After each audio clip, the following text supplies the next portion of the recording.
Yo, welcome to Hard Pass. I am your host, Jacques Slade. Today on the show, we've got belated thoughts on how Nike handled Mamba Day, Meek Mill for some reason, Yeezys sitting, and of course, we've got our Hard Pass. All right, let's start the show with some hot takes. This is gonna go live a few days after Mamba Day, August 24th, and the late Kobe Bryant's birthday, August 23rd, which is when I'm sure a lot of people were happy they got their Nike Kobe 8 Pro Trail Halos, and a lot of people were disappointed that they were not able to get their Halos, not to mention the debacle that was the Sneakers app restock that probably had like 10 pairs of each colorway. John Donahoe, we're never gonna stop harping on this. Make more Pro Trails, John Donahoe. I'm not going to assume what mass-produced Kobe Pro Trails would do for Nike's bottom line, but think of this as one for us fans after all of the L's we've taken through the years. Make us happy for once, John Donahoe.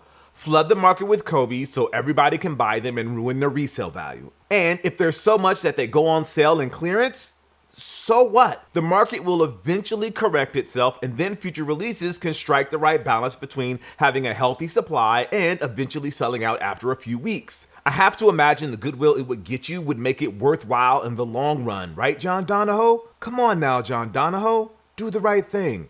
More Pro Trails, John Donahoe. Speaking of Pro Trails, Nice Kicks posted a flashback to when we first heard and read about the word Pro Trail. According to Senior Director of Nike Basketball Footwear, D. Tolliver, Kobe dismissed the idea of just doing retros of his classic sneakers, opting instead to push Nike to bring back his older models, but with whatever the swooshish top-of-the-line tech was, citing the shoes as being made for the kids and the hoopers, which they were. I'm sure there were a couple of 3 a.m. calls to Nike designers that were annoying as hell because we've all heard the stories of Kobe's tireless work ethic, but that's how Mamba worked, and I love it. Hey, it's not like I was the one who had to deal with the 3 a.m. phone calls from Kobe Bryant. Anyways, the results have been mixed as teardowns of individual Pro Trails have shown that while some have been in line with what Kobe wanted, others did not live up to the Pro Trail standard. On the whole, however, I think Pro Trails opened up a lot of people's eyes to the fact that yes, it is possible to bring back the Nike basketball shoes that we loved in the past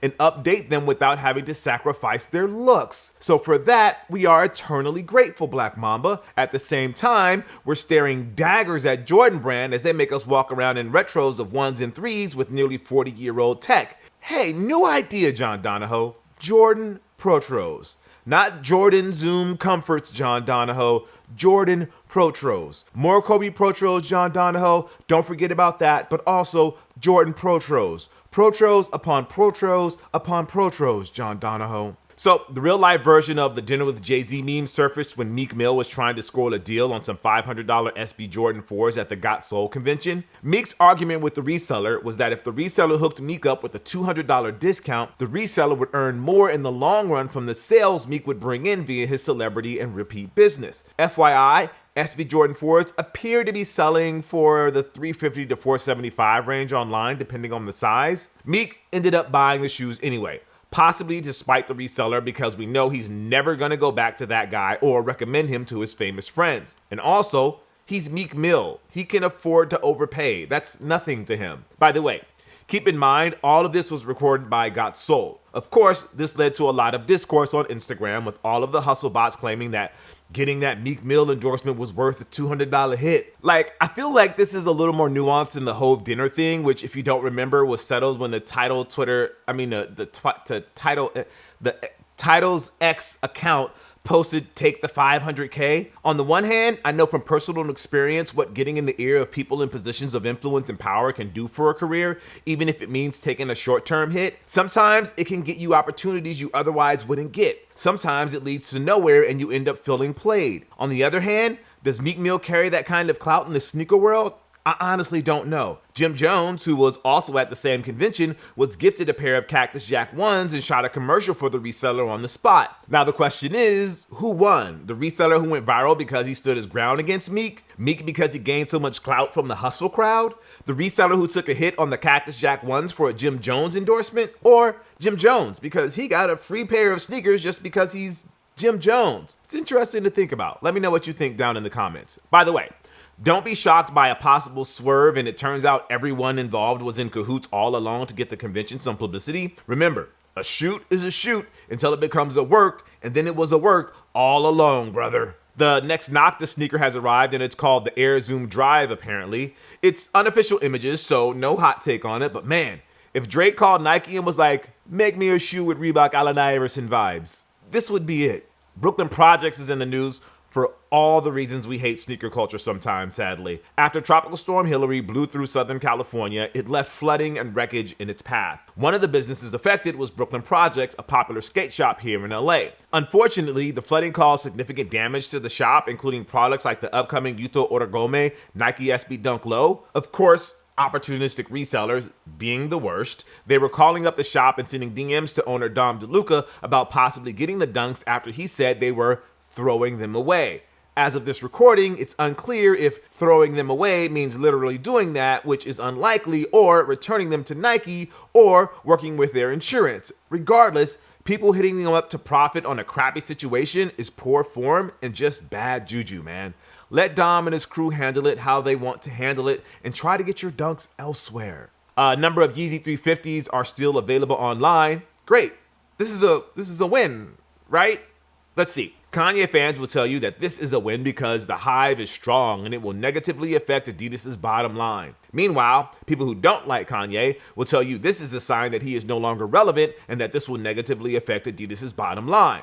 The lesson? Log off the internet and buy these if you want. I promise you, no one's gonna care one way or the other. And keeping it in the Yeezy news, a sample has emerged of a Samba hybrid with a thicker tooling called the Yeezy 150 Samba. Personally, it's just a chunkier Samba, but with the Yeezy cosign. I'm sure it would have been at least as popular as those power phases. Good thing the actual Samba blew up in popularity before we got a clean look at these. Blurry images that have been around since 2019, by the way. Or else, all the stands would have you believe Kanye made the Sambas relevant again. Hey, remember when I said that Nike Kobe 4 Pro Tour Argentina PE that DeMar DeRozan has might be the prettiest basketball shoe ever made? Well, here's the sequel courtesy of Jason Tatum. It's a Jordan Tatum 1 PE for LA Sparks forward and Jordan Brand athlete De'Arica Hambry, and I want them, Jordan Brand. John Donahoe, you know what you need to do. More Kobe Protros, Jordan Protros, those Ginobili Kobe's, and now these Hambry Tatums. Let's go, John Donahoe. All right. Pick of the week is Serena Williams Design Crew Nike Fall Collection. This is going to be on the 31st. The Serena Williams Design Crew is an initiative that's actually led by Williams to bring in designers, creatives, and talents from a diverse set of backgrounds in the world of fashion and footwear. It allows Williams to expand her horizons across the Nike product line. And for the fall edition of the Design Crew, we've got a Nike Dunk Disrupt Low 2 that uses materials and textures that stretch the boundaries of the dunks, a laceless approach to the iconic Air Huarache, and a premium take on the Nike Air Max 1 that looks to be ready for the new season.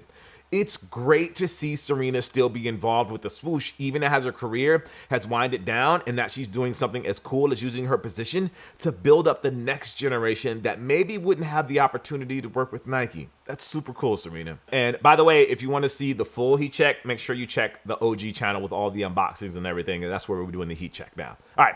Let's get back to some hot takes. NBA 2K24 revealed the games that will be part of the Mamba Moments, the special mode that will take us on a journey through Kobe's entire career from high school to the NBA to Team USA to... Wait, there's only 7 games? Oh, okay. According to this interview with producer Ben Bishop about the details that went into each game and how they tried to put each one into context with Mamba's career, and that's cool. I heard 2K say the same thing about the Jordan challenges. I understand development of this stuff isn't easy by any means, but 7 games, whichever they might be, ain't enough to encapsulate Kobe's career and what he meant to basketball, to the culture, and to us fans. Hopefully, they're saving the rest for a future announcement or a free DLC in a future update, or at least get to 8, right? Like at a minimum, right? Public service announcement if you've heard about a new PlayStation Portable in the news lately.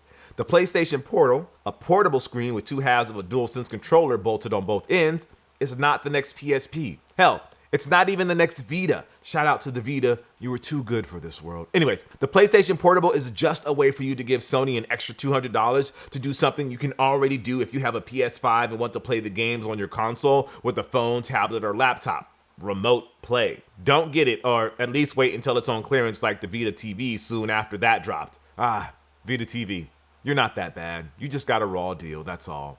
All in, AEW's big show in London is probably over by the time you watch, but I have to give it up to the one and only Eddie Kingston. Dude keeps it kayfabe no matter the situation, including trying to sell or not sell a new mode for their video game or not trying to sell it.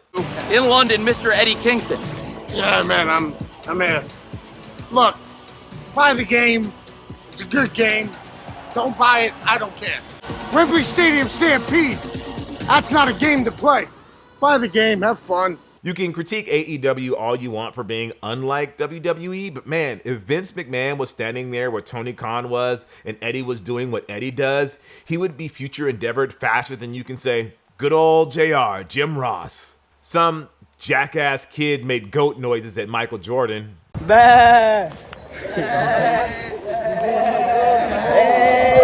And now that meme makes sense. Don't be surprised if the prices of GR Jordan 1s go up to $300 tomorrow.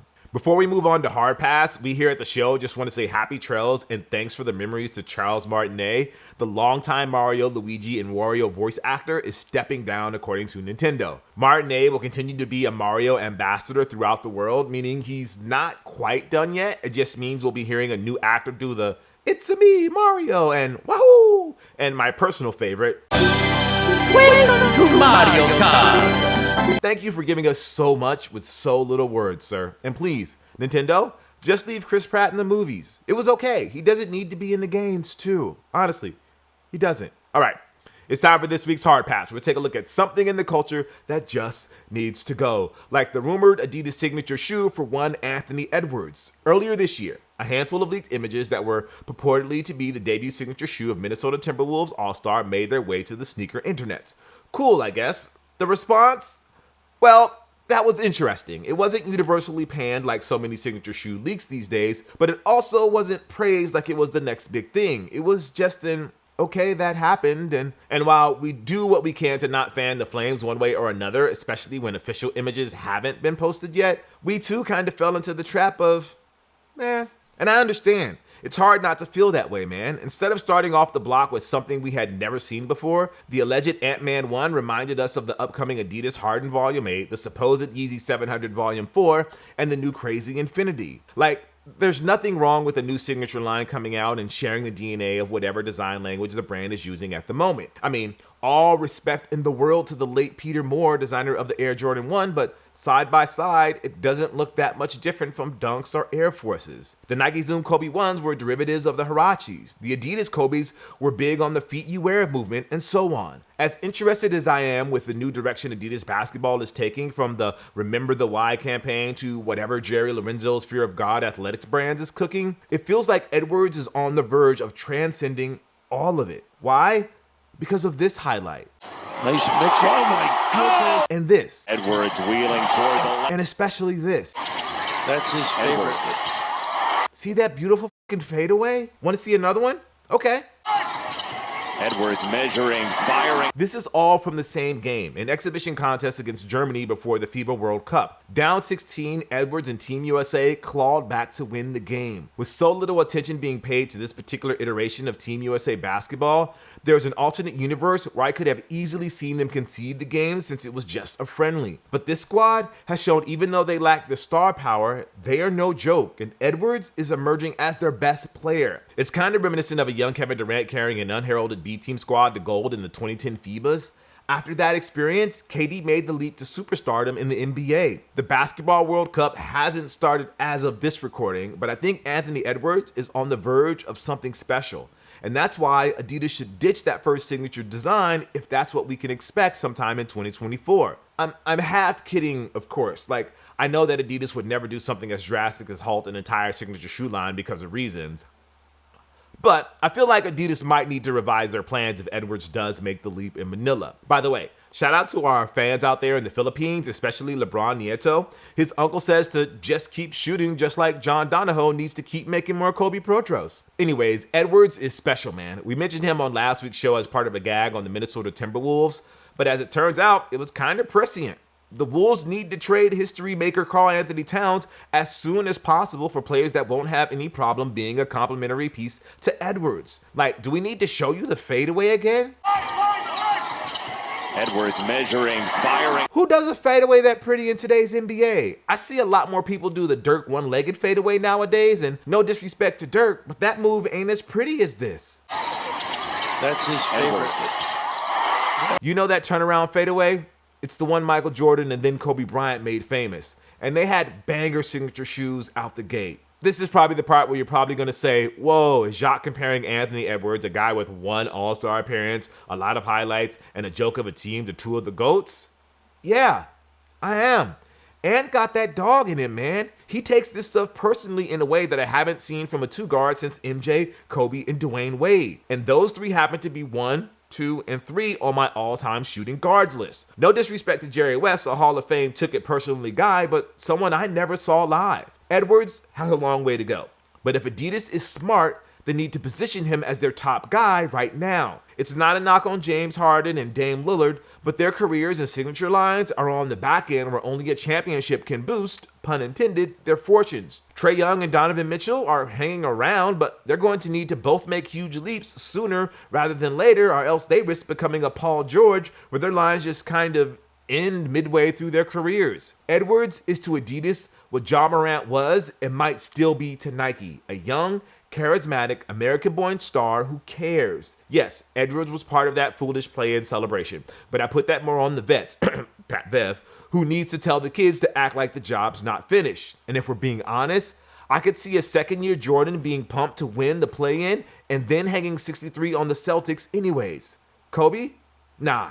He'd be pissed off the Lakers were seeded that low in the second year. If Edwards is somewhere in the middle of those two, that's an all-timer and a boon for Adidas. All right, that's going to do it for the show. Thank you for watching Hard Pass. I'm Jacques Slade. I'll see you next week. If you'd like to possibly be featured in a future episode, call us at 818-493-9325. Leave a short message, your social media if you want, no more than 30 seconds. All right, I'll see you next week. Peace.